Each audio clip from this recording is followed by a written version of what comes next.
Kondisi negara India sangat memalukan dan menyedihkan. Praktik suap dan korupsi terjadi di semua kantor pemerintahan. Rakyat kecil tercekik karena dijarah oleh pemerintahnya sendiri. Seorang pria tua bernama Senapati sangat gerah dengan kondisi bangsanya. Kemudian dia masuk ke ruangan salah satu pejabat korup yang bernama Appadurai. Tanpa banyak bicara, Senopati menotok kedua tangan Appadurai sehingga Appadurai tidak bisa bergerak. Leher Appadurai juga ditotok agar tidak bisa berteriak. Senapati kemudian mengeluarkan pisau belatinya dari sarung yang menjadi sabuk. Pejabat korup yang suka menerima suap itu dibunuh di tempat tanpa diketahui siapapun.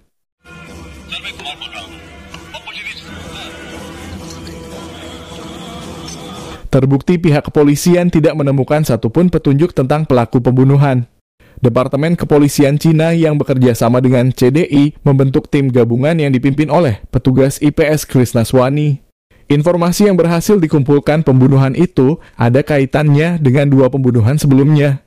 Ketiga korban sama-sama pegawai pemerintah dan dibunuh dengan pola yang sama. Pisau yang membunuh korban dipastikan pisau tua, ditemukan pula unsur kulit binatang di India. Ikat pinggang Senapati memang agak robek, dia memperbaikinya di tukang sol sepatu jalanan. Kebetulan sekali, sedang ada aksi unjuk rasa di jalanan. Aksi itu berubah menjadi kerusuhan, polisi membubarkan massa aktif dengan menembakkan senjata. Naasnya, si tukang sepatu terkena peluru polisi hingga meninggal.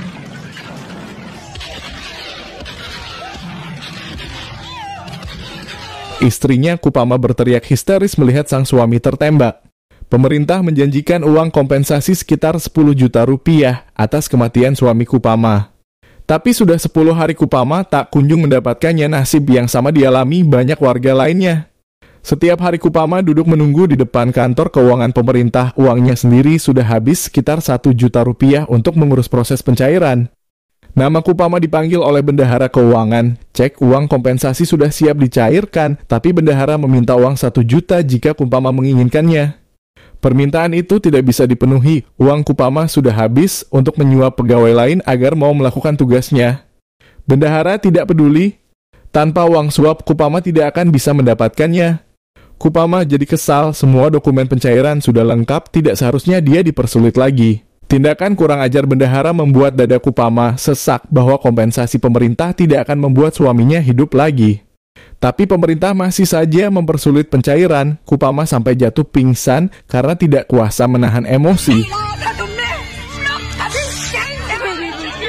Semua insiden itu disaksikan oleh Senopati yang mencari Kupama untuk mengambil sabuknya. Senopati tidak bisa tinggal diam, bendahara korup itu ditemui di ruangan. Senapati memperkenalkan diri sebagai Indian yang artinya orang Indian. Selembar kertas kemudian diberikan kepada bendahara itu, isi tulisannya menegaskan bahwa orang seperti si bendahara tidak memiliki tempat di Indian. Senopati menotok tubuh bendahara, lehernya juga ditotok agar tidak bisa mengeluarkan suara. Lalu Senopati menggunakan belatinya untuk mengakhiri hidup si bendahara.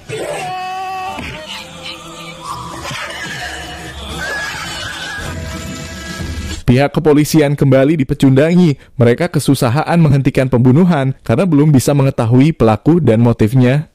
Petugas IPS Krisnaswamy hanya mendapat satu petunjuk bahwa pelakunya seorang pria tua. Kesimpulan suami setelah melihat tulisan tangan pelaku, bentuk tulisan seperti itu berarti orangnya berusia antara 70 hingga 75 tahun. Krisnaswamy fokus mencari pembunuh yang dianggap orang jahat, padahal Senopati hanya membunuh pejabat korup. Rekannya di kepolisian justru yang banyak melakukan kejahatan. Para polisi biasa mencari uang tambahan dengan melakukan razia. Ujung-ujungnya, mereka meminta suap, kunci motor masyarakat disita, mesti tidak melakukan pelanggaran apapun. Polisi terus mencari-cari kesalahan. Kebetulan Senopati melihat razia itu kesewenangnya. Petugas polisi tidak bisa ditoleri Senopati memukul polisi tersebut. Praktik suap benar-benar telah menjamur di India. Seorang pria bernama Chandra Bose bahkan berani membuka usaha calo di depan kantor dinas perhubungan. Chandra Bose yang akrab dipanggil Chandru mendapat banyak uang dari pekerjaannya sebagai calo. Masyarakat menggunakan jasa Chandru untuk bisa mendapatkan izin mengemudi maupun izin operasional kendaraan. Chandru bersama sahabatnya Subaiyah bisa mengurus semuanya dengan cepat. karena mereka kenal dekat dengan para pegawai di Dinas Perhubungan. Semua pegawai di sana akan langsung tanda tangan asal ada uang pelicin alias uang suap. Kepolisian tidak pernah memberantas praktik calo selama mereka mendapat bagian. Chandru juga bisa bebas menjadi calo karena dekat dengan keluarga sekretaris Dinas Perhubungan Gani Krishna. Putri Gani yang bernama Sagna merupakan sahabat Chandru. Chandru memiliki kekasih bernama Aishwarya. Kepada Aishwarya, Chandru bicara jujur jika dirinya tidak ingin selamanya menjadi calo. Chandru sedang berjuang mengumpulkan banyak uang untuk menyuap ayah Sabna yang merupakan sekretaris Dinas Perhubungan. Dengan suap itu, Chandru yakin bisa menjadi pegawai Dinas Perhubungan. Chandru meninggalkan rumah karena orang tuanya tidak mau memberikan dukungan secara finansial. Chandru harus sukses sebagai perantau. Semua rencana Chandru mendapat dukungan penuh dari Aishwarya. Sementara itu, Krishna suami terus berusaha menemukan pelaku pembunuhan para pejabat pemerintah. Upaya suami sampai ke negara bagian Kerala, suami bertemu seorang pria tua ahli bela diri. Tujuannya untuk melacak orang yang bisa menyerang sistem saraf korban dengan totokan. Informasi yang didapatkan, pembunuh menguasai seni bela diri Pharmakalai dan orang yang memiliki kemampuan itu pasti berasal dari sebelum India merdeka. Beberapa pejuang kemerdekaan pernah mempelajari seni Pharmakalai. Penelusuran suami sampai ke daftar pejuang kemerdekaan tahun 1940.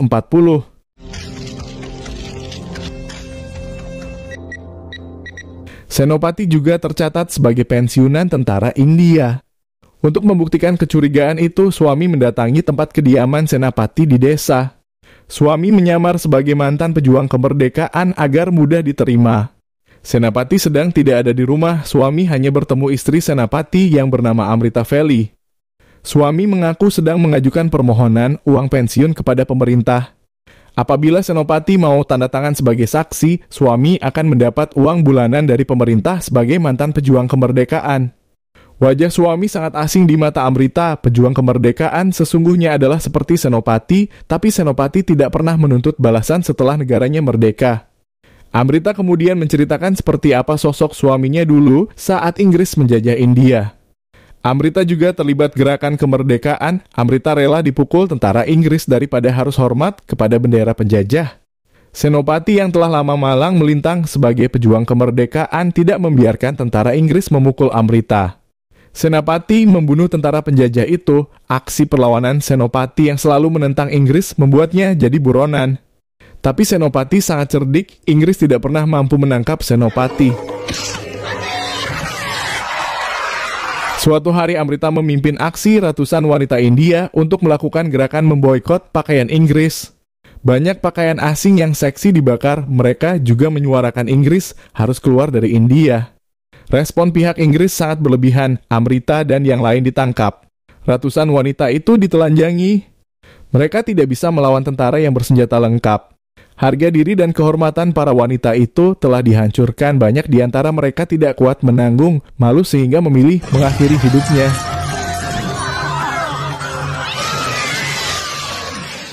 Kebetulan sekali Senopati melintas dan melihat salah satu korban di pinggir sungai.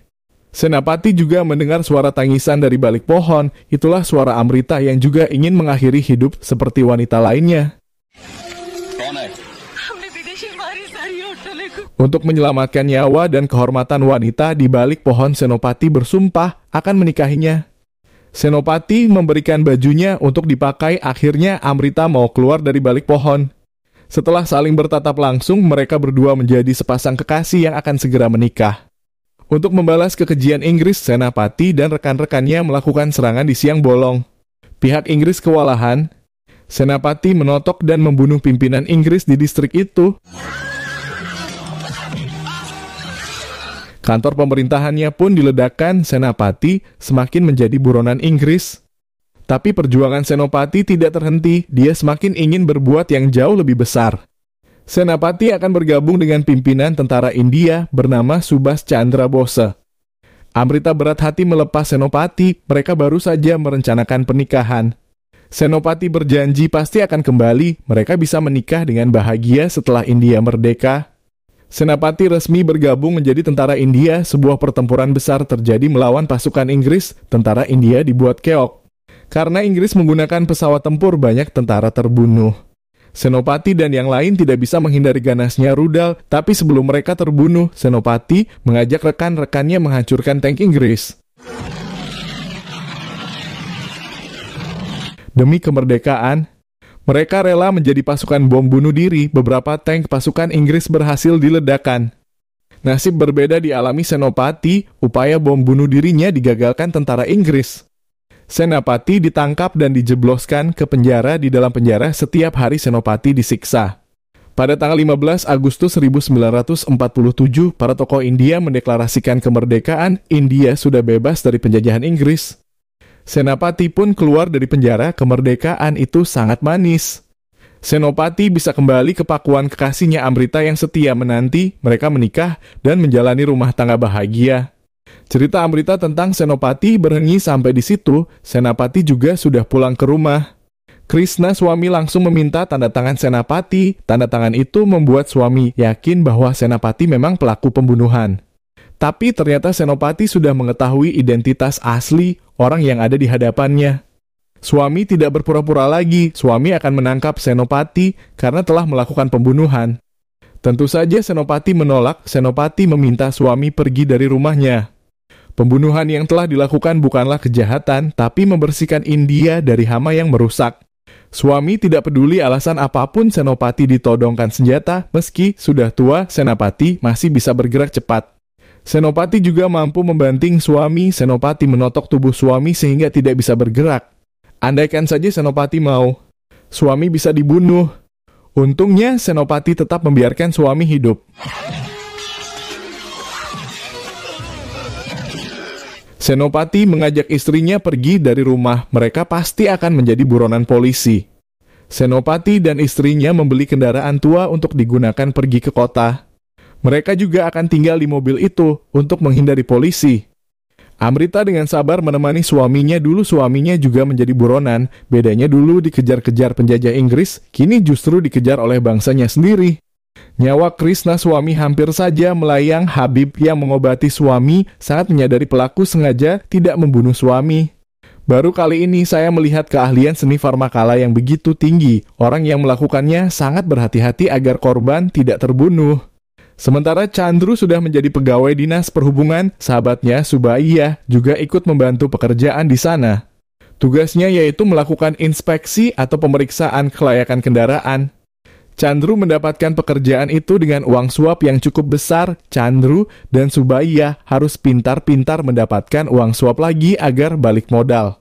Itulah yang membuat mereka tidak melakukan tugas dengan baik. Contohnya saja, sebuah bus yang nyata-nyata tidak layak beroperasi, tapi karena uang suap, Chandru menandatangani izin operasionalnya. Chandru hanya peduli dengan uang sehingga bus yang tidak layak dianggap layak. Sebagai pegawai pemerintah, Chandru terus semakin dibanggakan oleh kekasihnya Aishwarya. Tidak jarang Aishwarya menemui Chandru sambil membawa unta kesayangannya. Subaya ditugaskan menemani unta agar Chandru dan Aishwarya bisa bebas ngobrol. Sialnya, unta itu menggigit Subaya. Chandru membawa Subaya ke rumah sakit terdekat yang dikelola Universitas Kedokteran. Kebetulan Sabnaik, sahabat Chandru, bekerja di sana. Di waktu bersamaan, Krishna suami dan petugas polisi lainnya datang ke kantor dinas perhubungan. Chandru butuh dimintai keterangan. Ternyata Chandru adalah putra Senopati dan Amrita. Suami akan pergi ke rumah sakit untuk menemui Chandru. Anehnya Senopati dan istri juga datang ke rumah sakit yang sama. Mereka mencari seseorang. Rupanya Senopati mencari rektor Universitas Kedokteran tersebut yang bernama Nizaga Rafi. Saat bertemu di lift, Senopati membuat Nizag pingsan dengan totokannya. Senopati dan Amrita membawa tubuh Nizag keluar, tapi karena Krishna suami ke rumah sakit mereka berpencar agar tidak ketahuan. Untungnya keberadaan Senopati tidak disadari oleh suami. Amrita sendiri masuk lift. Amrita saat itu dilihat oleh Chandru yang sedang bersama Aishwarya. Chandru kaget melihat ibunya ada di sana. Amrita memberitahu situasi yang saat ini yang dihadapi. Namun belum sempat Chandru bereaksi, Sapna datang memanggil Chandru karena dicari polisi. Chandru menitipkan ibunya kepada Sapna. Chandru menemui pihak kepolisian. Suami mengajak Chandru ke kantor polisi untuk dimintai keterangan terkait pembunuhan yang dilakukan ayahnya. Suami dan Chandru berangkat ke kantor polisi. Senopati juga berhasil membawa Nizag tanpa dicurigai siapapun. Senopati membawa Nizag ke salah satu kantor stasiun televisi. Senopati telah merencanakan semuanya dengan sangat baik. Penampilannya persis seperti pejuang kemerdekaan zaman dulu. Nizag sudah diikat di kursi untuk direkam. Senopati akan melakukan pembunuhan untuk disiarkan di televisi. Senopati tetap memperkenalkan diri sebagai India. Nizagaravi akan dibunuh karena telah melakukan kejahatan. Senopati pun menceritakan motifnya dulu Senapati dan istrinya Amrita menjalani hidup bahagia setelah India merdeka. Mereka memiliki 2 anak yaitu Chandra Bose alias Chandru dan Kasturi yang sudah dewasa. Chandru lulusan diploma bidang teknik otomotif. Dia minta uang sekitar 20 juta kepada ayahnya untuk mendapatkan pekerjaan di kantor pemerintah. Hanya dengan suap, pekerjaan itu bisa didapatkan. Senopati tidak mau memberikan uang. Chandru tidak boleh memberi suap. Jika Chandru tidak bisa mendapat pekerjaan dengan cara jujur, Chandru disarankan bertani di sawah mereka. Chandru meminta ayahnya bisa mengerti perkembangan zaman. Posisi apapun di India hanya bisa didapatkan dengan suap. Tapi Senopati tetap pada pendiriannya. Ayah dan anak itu bertengkar hebat. Sikap keras Senopati membuat Chandru ngambek, kemudian meninggalkan rumah dan pergi merantau. Setelah kepergian Chandru, Senopati tinggal bertiga bersama istri dan anak perempuannya Kasturi. Nasib buruk menimpa Kasturi saat memasak. Terjadi kecelakaan yang menyebabkan kebakaran. Senapati dan Amrita yang ada di luar kaget melihat rumahnya terbakar. Kasturi dibawa ke rumah sakit dalam kondisi terluka parah. Dokter rumah sakit saat itu adalah Nizagaravi, telah menjadi rektor Universitas Kedokteran. Nizag tidak mau menangani Kasturi karena insiden kebakaran merupakan kasus polisi.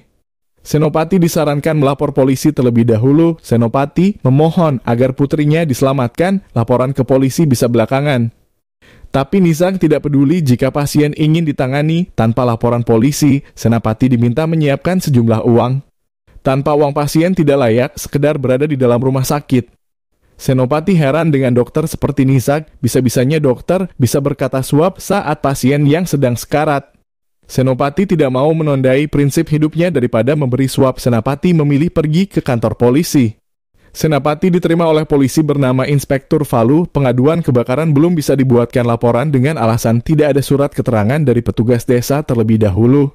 Birokrasi yang rumit itu membuat Senopati frustasi padahal putrinya sedang sekarat. Laporan tersebut bisa mendapat laporan kepolisian jika menyerahkan sejumlah uang. Lagi dan lagi Senopati dihadapkan dengan orang yang meminta uang. Senopati memilih bergegas pergi ke rumah Ranggaswami selaku petugas administrasi desa.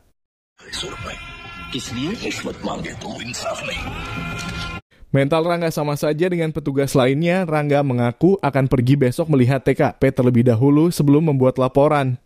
Memberi penjelasan tentang situasi putrinya, solusi dari Rangga tidak jauh berbeda. Senopati diminta memberikan sejumlah uang jika ingin mendapatkan surat keterangan kebakaran. Prinsip Senopati membuatnya kembali ke rumah sakit dengan tangan kosong. Senopati menemukan istrinya sedang menangis di tengah hujan bersama tubuh Kasturi. Ternyata Kasturi telah meninggal karena tidak mendapat penanganan dokter. Seorang pegawai rumah sakit justru menyalahkan Senopati atas kematian putrinya. Andaikan saja Senopati mau memberi suap, nyawa putrinya pasti akan diselamatkan oleh dokter. Senopati tidak terima disalahkan. Setelah kematian Kasturi, Senopati menyadari kondisi bangsanya sangat memprihatinkan. Dulu Senopati berjuang mempertaruhkan nyawa untuk meraih kemerdekaan. Tapi bukan kemerdekaan seperti ini yang dambakan. Dia berjanji untuk membuat pegawai pemerintah tidak berani lagi meminta suap. Senopati ingin membuat teror. Karena itulah Senopati membunuh Inspektur Palu yang telah meminta suap. Petugas administratif desa juga dibunuh dengan cara yang sama. Cerita Senopati selesai. Rektor Nizag saat menyesal pernah mengabaikan pasien saat menjadi dokter dulu. Tapi penyesalan saja tidak cukup bagi Senopati. Orang-orang seperti inilah yang membuat India tetap menjadi negara miskin. Padahal India sangat kaya dengan sumber daya alam. Kalian sangat kompak dalam hal suap. Negara ini hancur karena suap. Agar tidak ada lagi yang berani menerima suap, Anda harus saya bunuh. Benar saja Senopati menghabisi nyawa Nizag dengan belatinya. Pembunuhan itu direkam dengan baik. Senopati menyeting rekamannya. disiarkan secara otomatis pada keesokan harinya. Tiap stasiun televisi kecolongan karena memutar video yang salah dalam rekaman video pembunuhan itu, tidak lupa sah atau memberi suap ancam Senopati. Masyarakat yang menonton video Senopati bertepuk tangan memberikan dukungan, berbeda halnya dengan pihak kepolisian. Krishna suami semakin bersemangat untuk menangkap Senapati. Amrita tidak tenang karena jauh dari suaminya. Aishwarya berusaha menenangkan calon mertuanya itu, tapi Amrita mengaku tidak mengkhawatirkan suaminya. Hanya saja pemerintah khawatir dengan Chandru yang akan semakin membenci ayahnya karena melakukan pembunuhan. Kekhawatiran Amrita sangat beralasan Chandru yang sedang diinterogasi polisi semakin membenci ayahnya. Tapi Amrita tetap lebih berpihak kepada suaminya daripada sang anak yang menjalani hidup tanpa kejujuran. Perjuangan Senopati berbuah manis, banyak pegawai pemerintah tidak berani lagi meminta atau menerima suap. Bahkan pegawai pemerintah yang mendatangi Kumpama untuk memberikan uang koperasi atas kematian suaminya. Masyarakat sangat bersyukur dengan hadirnya sosok Senopati. Tapi sebuah insiden besar terjadi, bus yang membawa 40 siswa sekolah mengalami kecelakaan karena remnya blong.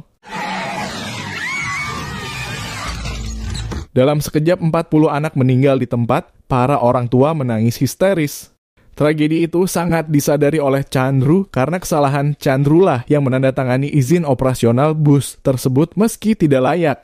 Pihak kepolisian menyalahkan Chandru yang tidak becus melakukan pemeriksaan bus untuk membungkam polisi Chandru menyuap polisi itu.